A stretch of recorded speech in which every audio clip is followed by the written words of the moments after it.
Olha, afinal, vocês estão vivos? No vídeo agora nós vamos falar um pouquinho dessa obra aqui, ó. Termópilas, 480 a.C., a resistência dos 300, da famosa Guerra dos 300, né?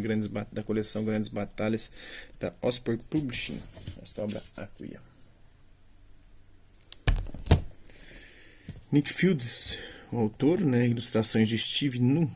A batalha, que durou 3 dias, cujo objetivo era controlar o pequeno desfiladeiro rochoso das Termópilas, continua a pertencer ao âmbito da lenda. Uma luta heróica em que Leônidas, rei dos espartanos, e 300 homens especialmente escolhidos morreram com valentia ao tentarem atrasar o mais possível o avanço dos persas. Os gregos decidiram organizar sua resistência na chamada Porta Central. No terceiro e último dia, os gregos começaram a luta com lanças e, quando essas foram destruídas, passaram a utilizar as suas espadas. Quando essas se partiram, perseguiram os persas sem qualquer arma até que foram aniquilados. Este livro, maravilhosamente ilustrado, narra o desenrolar da batalha e o confronto naval nas costas de Artemísio.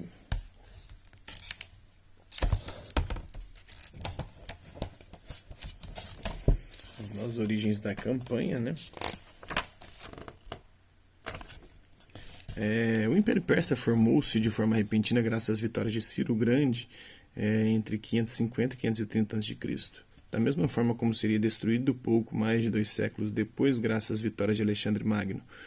Como todos os impérios, foi fundado sob as ruínas de outros, mas contrariamente aos que o precederam, em vez de permanecer confinado aos limites territoriais do Próximo Oriente, o Império Persa expandiu-se para além destes.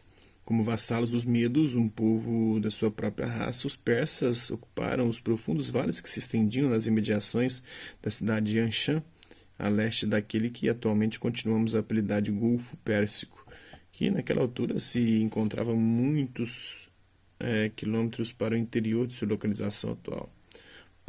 Fars, né?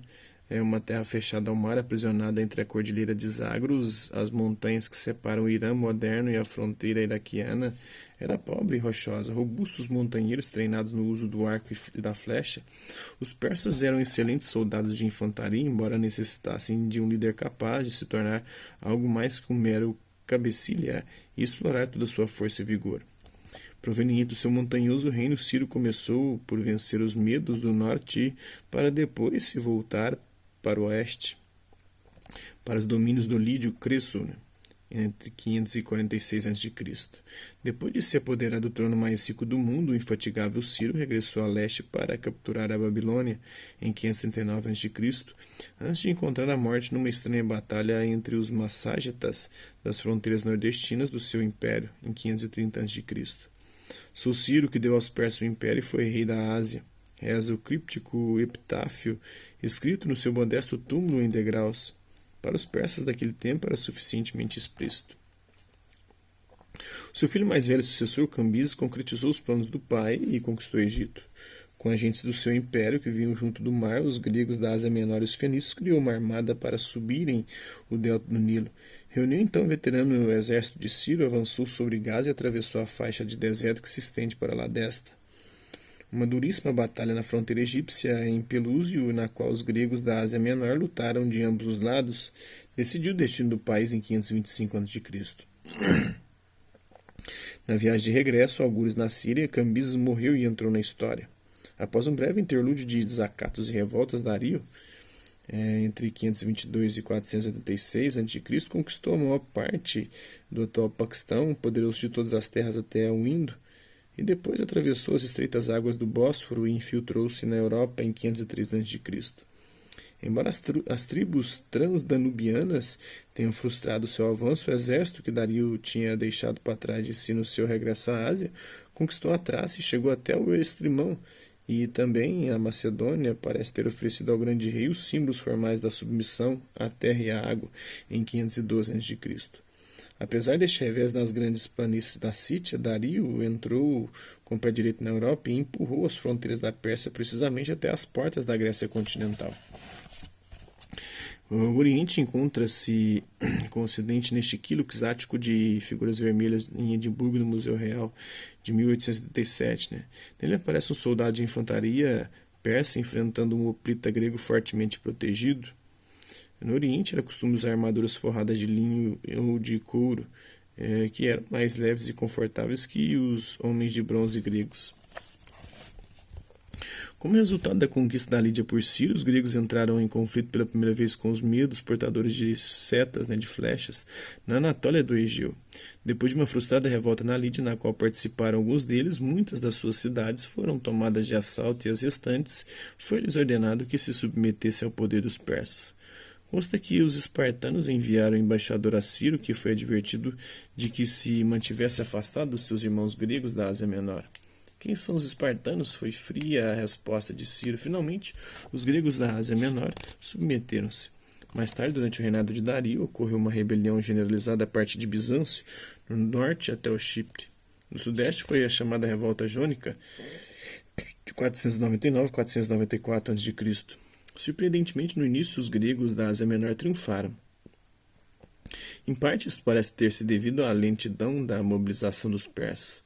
Os rebeldes pediram ajuda aos seus parentes da Grécia continental, mas apenas Atenas e Erétria responderam, embora tenham virado as costas quando a sorte da guerra ficou do lado persa.